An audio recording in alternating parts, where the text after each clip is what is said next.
Flori Paluçi, 33 vjeçari që dyshohet si autor I njerëz prej ngjarjeve të ndodhura mëngjesin e sotëm në Mons të Durrësit.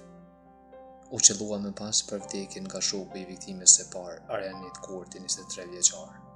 Kurti ishte ulur në një lokal bashkë me shokun e tij Daniel Pepa, 21 vjeç, kur ky I fundit kishte kërkuar të porosisë një kafe, por që nuk I u shërbye.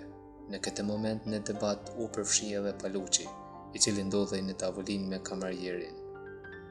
Debati eskaloi në përdeshje ku Paluçi nxori armën dhe qelloi Kurtin, duke e lënë të vdekur në vend. Menjëherë pas kësaj shoku I viktimës Pepa reagoi duke e vrarë me armë zjarri Paluçin. Për këtë të fundit u raportuar se ka pasur një të kaluar kriminale.